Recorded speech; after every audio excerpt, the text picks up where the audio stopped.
자, 반갑습니다. 주주 여러분들, 주식의 제왕입니다. 이번 시간에 두산 에너빌리티에 대해서 말씀을 조금 드려볼 거고, 지금 상승하는 모습 보여주다가 살짝 횡보하는 모습을 보여줄까 하고 있는 이 시점에서 6월 24일 기준으로 또 최고점을 찍어냈습니다. 7만원대를 뚫는 모습을 보여주었고, 살짝 주춤하면서 박스권을 이어나가고 있는 모습 보여주고 있는데, 대체 여기에 대해서 우리 개인 투자자분들은 너무 고점인가, 이때 매도를 해야 되나, 이런 고민들 많이들 하고 계실 거라고 생각을 하고, 이런 부분들 제가 시원하게 말씀을 드려보고, 개인 투자자분들이 궁금해할 만한 핵심 질문들과 해답까지도 준비를 해 보았습니다.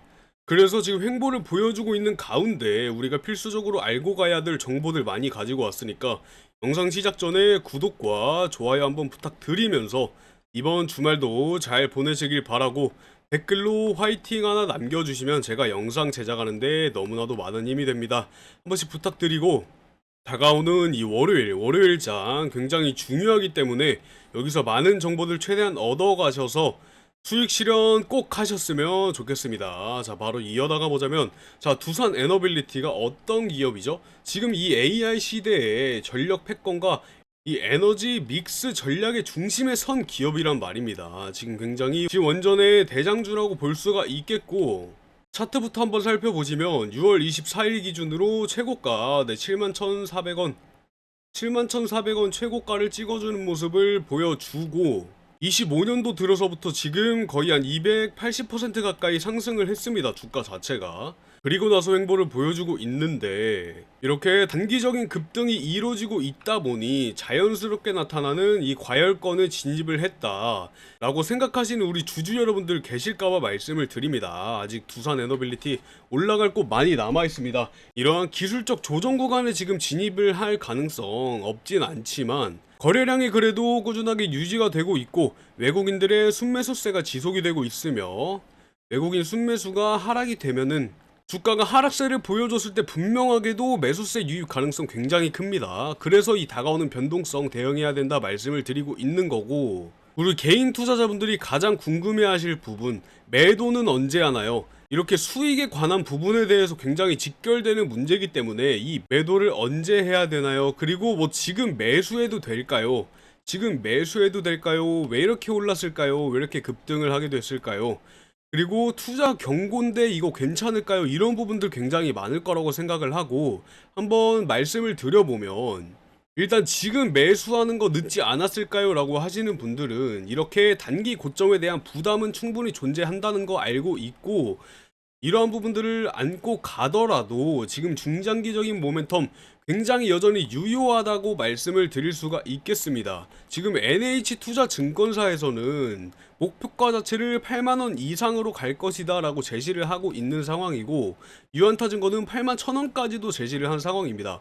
그래서 현재 주가 대비 20% 이상 업사이드 될 것이다 라고 굉장한 많은 기대를 하고 있고, 왜 이렇게 급등했냐 따져보면 세 가지의 구조적인 모멘텀이 지금 동시에 작용을 하고 있다 라고 말씀을 드릴 수가 있으면서, 따져보면 이 SMR 파운드리, 그리고 체코 원전 수주도 있겠고요. 그리고 마지막 가장 중요한 AI 전력에 대한 수요가 확대가 됐다, 이렇게 볼 수가 있겠죠. 지금 SMR 파운드리 자체는 뉴스케일 파워, 엑스에너지, 테라파워와의 협력을 통해서 진행되고 있고, 체코 원전도 이번에 16년 만에 원전 수출에 성공을 함으로써 많은 기대감과 재료들이 넘쳐나고 있는 상황입니다.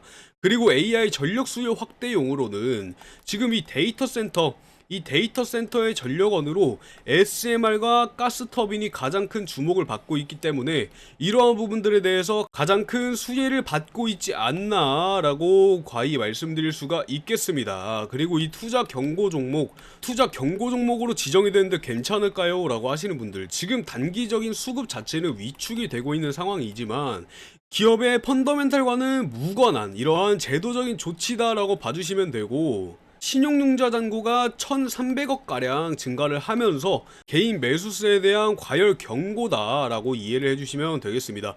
이렇게 횡보를 하면서 세력들의 움직임을 파악을 한 이후에는 어떻게 된다? 이렇게 단기 조정이 일어나고 다시 재상승할 수 있는 가능성 굉장히 높다. 그렇기 때문에 분할 매도, 분할 매수를 통해서 접근하는 이 전략 자체가 유효하게 작용할 수가 있다라는 얘기가 되겠습니다. 그리고 이 실적에 대한 부분도 빼놓을 수가 없는데, 이런 기대감을 충족시켜줄 수 있는 이런 실적이 나오고 있냐? 이러한 실적은 2025년에 대한 수주를 기반으로 27년에 실적이 본격적으로 반영이 될 것이다 라고 예상을 하고 있고, 25년도로 따져보면은 매출은 17조 원, 약 17조 원에 영업이익은 1.1조 원으로 전망이 되고 있습니다. 그리고 지금 중요한 그 체코 SMR 가스터빈 수주가 26년에서 28년도 이때 실적에 반영이 되고 있는 구조기 때문에 당장의 실적보다 이러한 수주권에 관련한 실적들이 가장 중요하다라고 말씀을 드릴 수가 있겠습니다. 그리고 이 정책적인 수혜의 면도 빼놓을 수가 없겠죠. 지금 트럼프 행정부의 원전 규제 자체가 완화가 됨에 따라서 2050년도까지 원전을 4배가량 확대를 하겠다라는 행정명령에 서명을 했고, 한국 정부는 SMR 특별법을 발의를 하고 에너지 믹스 전략을 강화를 하겠다라는 스탠스를 취하고 있는 상황입니다. 그리고 이 데이터 센터에 대한 전력 수요가 폭증함에 따라서 당연하게도 SMR과 가스터빈 수요가 급증하고 있는 상황입니다. 이렇게 두산 에너빌리티의 위치가 이 정도에 있구나 라고 확실하게 인지를 해 주셔야 되고, 이 리스크 요인에 대해서 먼저 우선적으로 말씀을 드려보면 이 밸류에이션에 대한 부담이 굉장히 있는 상황입니다. 왜냐면 PER이 지금 100배 이상, 그리고 PBR이 4배대로 자리를 잡고 있기 때문에 굉장한 고평가가 아니냐? 라는 논란 자체도 존재하고 있는 상황입니다.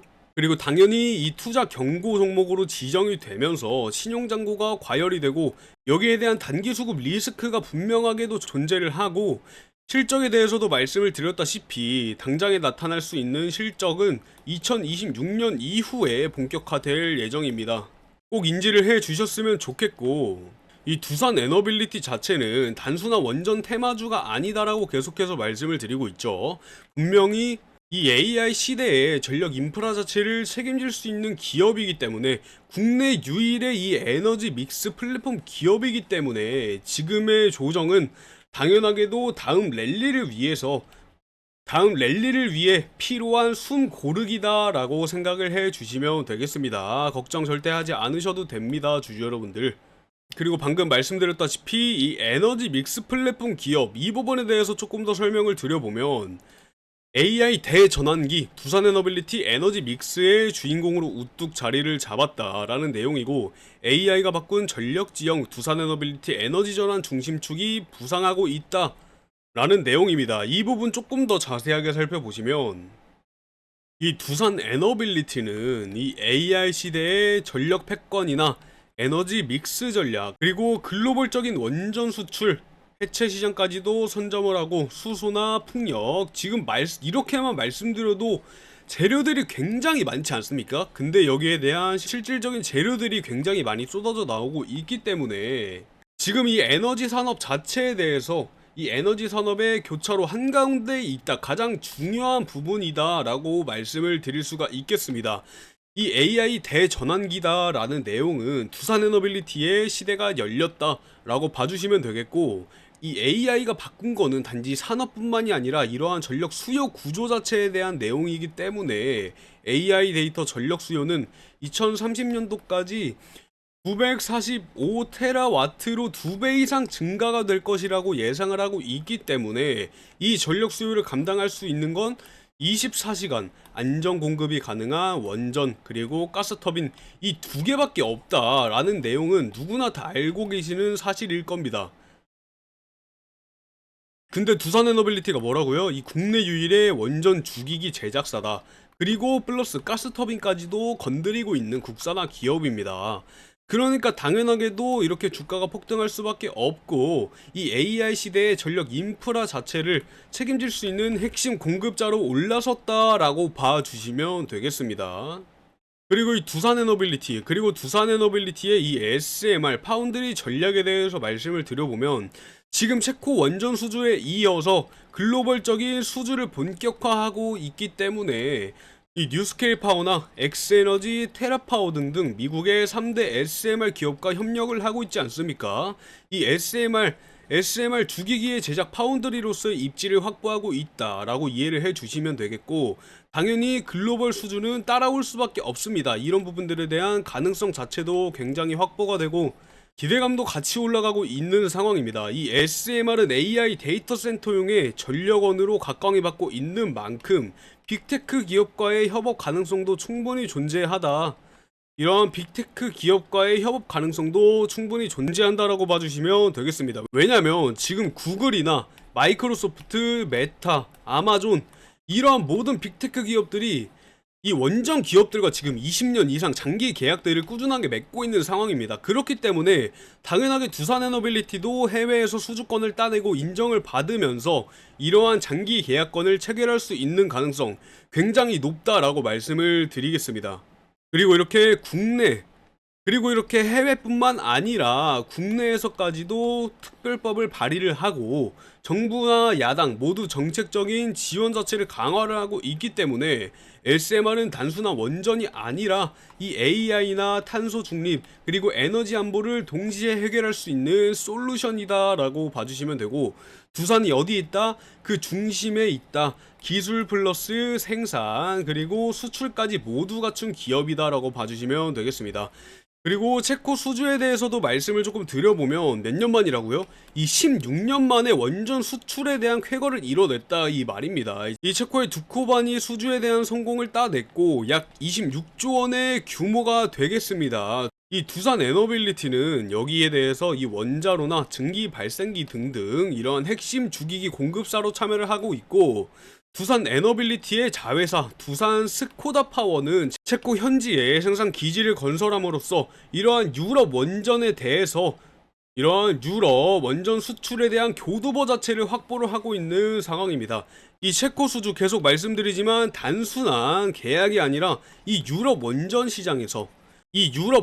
시장에 진입할 수 있는 상징적인 사건이다라고 봐주시면 되고, 향후에 폴란드나 루마니아, 핀란드 등으로 확장할 수 있는 가능성 매우 높습니다.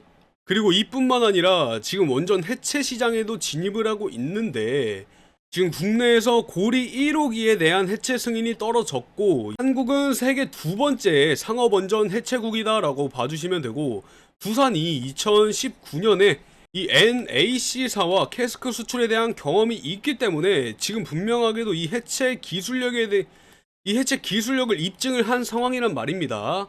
그리고 이 해체가 단순한 철거가 아니라 이 고방사선 기기를 절단할 수 있고 폐기물을 관리할 수 있고 부지를 복원할 수 있는 고난도 기술을 요구하고 있습니다. 그렇기 때문에 두산은 이 원자로나 증기 발생기에 대한 해체 기술 플러스 방사능 폐기물 저장 기술 모두 보유를 하고 있다 봐주시면 되고, 이 해체는 12년 장기적인 수익이 가능한 고부가가치 산업으로서 이 시장에서 기술력이나 실적 그리고 글로벌 파트너십을 갖춘 몇 안 되는 기업이다 라고 봐주시면 되겠습니다. 그렇기 때문에 이런 원전 해체 시장에 진입을 한 순간 당연하게도 이 해체 시장 500조 시장에 대한 선점자라고 얘기를 할 수가 있겠죠. 그리고 두산 에너빌리티에 이 가스터빈과 수소터빈도 빼놓을 수가 없는데, 당연하게도 AI 데이터 센터에는 주 전원으로 들어가겠지만 가스터빈과 수소터빈은 AI 시대의 전력 이 백업 솔루션이 될 수 있다 이겁니다. 즉 보험이다 라고 봐주시면 되고, 이 두산은 국내 최초 세계 5번째 대형 가스터빈 개발에 성공을 했고 최근 380메가와트급까지 가스터빈 성능 시험에 성공을 하면서 글로벌 수주를 지금 본격화하고 있는 단계이기 때문에 수소온수 50% 기술도 개발을 하고 있고 27년까지 100% 수소터빈을 목표로 개발을 하고 있다 이 말입니다. 이 수소터빈은 무탄소 발전과 AI 전력 수요의 대응 핵심 기술으로서 AI 시대에는 원전 그리고 수소터빈 그리고 가스터빈의 조합이 필수적으로 들어가야 되기 때문에 두산이 이 모든 거를 자체 기술로 커버 가능한 국내 유일한 기업입니다. 그렇기 때문에 당장에 지금 이 횡보를 보인다고 해서 걱정하실 필요 있다 없다? 없다. 절대 걱정하시지 말고 지금 최대한 수량을 모아가야 된다라고 말씀을 드릴 수가 있는 겁니다. 그리고 이 해상 풍력에 대한 내용도 빼놓을 수가 없는데, 이 에너지 믹스를 완성할 수 있는 기업은 해상 풍력과 수소, ESS, 가스터빈, 수소터빈 등등 전부 다 보유하고 있는 두산 에너빌리티가 국내 유일 기업이다 계속 말씀드리고 있죠. 이 해상 풍력으로는 서해안 에너지 고속도로 프로젝트에 참여를 할 수가 있겠고, 이 에너지 저장 장치 기술도 확보를 하고 있기 때문에 지금 현재 정부가 진행하고 있는 에너지 믹스 정책과 완벽하게 맞물리고 있는 포트폴리오다라고 봐주시면 되겠죠. 그래서 이런 기대감과 재료들이 계속해서 쏟아져 나오고 있으니까 주가와 시가총액의 흐름에는 어떤 변화가 생겼어요? 25년 1월 달에 비교를 해서 지금 6월이지 않습니까? 지금 이 5개월 만에 주가는 18,060원에서 지금 7만원 선까지 뚫고 있는 모습을 보여주었고, 시가총액이 11조 원에서 42조 원으로 4배 가까이 상승하는 모습을 보여줬습니다. 당연하게도 시가총액이 올라간 만큼 시총 순위도 6위에 안착하고 있는 모습을 보여주고 있습니다. 이렇게 급상승하고 있는 모습들을 봤을 때 이게 어떻게 단순 테마주가 되겠습니까? 절대 단순 테마주가 아니라 이러한 실적과 수주, 그리고 지금 바뀌고 있는 정책, 기술력까지 모두 반영이 된 결과입니다. 그래서 결론을 한번 말씀을 드려보면, 지금 두산 에너빌리티는 에너지 산업에 어디에 서 있다? 교차로에 서 있다. 이 AI 시대의 전력 수요가 폭증을 하면서 원전이나 이 SMR, 수소터빈이 해답이다라고 나온 시점이고, 두산이 이 기술력과 생산력, 그리고 글로벌 파트너십을 모두 갖춘 기업이다 계속 말씀드리고 있죠. 그리고 이 SMR 파운드리 자체와 해체 시장을 선점을 하고 가스터빈을 수출을 하고 이러한 3대 성장축 자체를 확보를 했기 때문에 단기 테마주가 아니라 10년 이상 꾸준하게 보고 우리가 관심을 가져야 되는 구조적인 모멘텀 굉장히 많이 가지고 있습니다. 그래서 이 부분 무조건 정확하게 집중을 하고 넘어가셔야 됩니다. 자, 지금 미국은 이미 움직였습니다. 이 트럼프 정부의 원전 규제 완화, IRA 이후 SMR 집중 투자, 그리고 MS, 해외 빅테크 기업들이 원전 전력과 직접적인 계약을 맺는 시대가 찾아왔고, 이 전기는 이제 경제 인프라가 아니라 기술 패권의 인프라가 됐다라는 말씀을 드리고 싶고, 유럽도 다시 친원전으로 돌아섰습니다. 이탈리아, 벨기에, 독일, 덴마크 탈원전이 더는 대세가 아니다. 그러면서 이 SMR은 안전하고 작고 효율적이고 무엇보다 이 AI 시대에 딱 맞는 전력원이다 라고 얘기를 할 수가 있습니다. 이에 따라서 우리 한국은 우리가 가진 이 기술력으로 체코 수주도 따냈고, 이 파운드리의 입지도 확정을 지으면서 가스터빈 아까 말씀드렸죠, 세계 5번째 개발에 성공한 나라다. 그리고 앞으로 열려있는 고리 1호기 해체 기술 준비가 완료가 됐고, 수소터빈이나 ESS 그리고 해상 풍력까지 에너지 믹스 그 자체인 기업이다 라고 얘기를 드릴 수가 있겠습니다. 지금 주주 여러분들이 보유하고 있는 이 두산 에너빌리티의 주가가 절대 기대감만으로 그냥 올라간 게 아니고, 정책, 그리고 기술, 수출, 시대의 흐름 자체가 정확하게 일치하는 아주 드문 사례다, 이렇게 말씀을 드릴 수가 있겠고, 주주 여러분들이 여기에 같이 발을 담가 놓으셔야지만 이 수익 절대적으로 극대화할 수 있겠다라는 말씀 정확하게 드릴 수가 있겠습니다.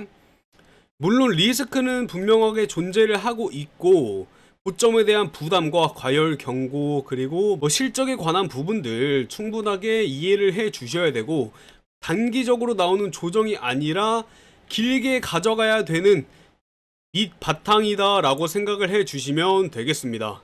당연하게도 이렇게 세상이 친원전으로 돌아서면은 산업 자체가 바뀌고, 이 산업이 또 바뀌면은 여기에 대한 이 기업들이 바뀌고, 즉 발 맞춰간다는 얘기겠죠. 그 중심에 선 종목은 주가 자체가 올라갈 수밖에 없다. 너무나도 당연한 사실이죠. 너무나 당연한 사실이기 때문에 우리 주주 여러분들 이런 부분들 정말 정확하게 대응 잘 해 나가면서 수익 극대화 하셨으면 좋겠습니다. 이런 부분들에 대해서도 제가 충분히 도움을 드리고 있으니까 필요한 부분 있으시면은 언제든지 제가 또 찾아뵙도록 하겠습니다.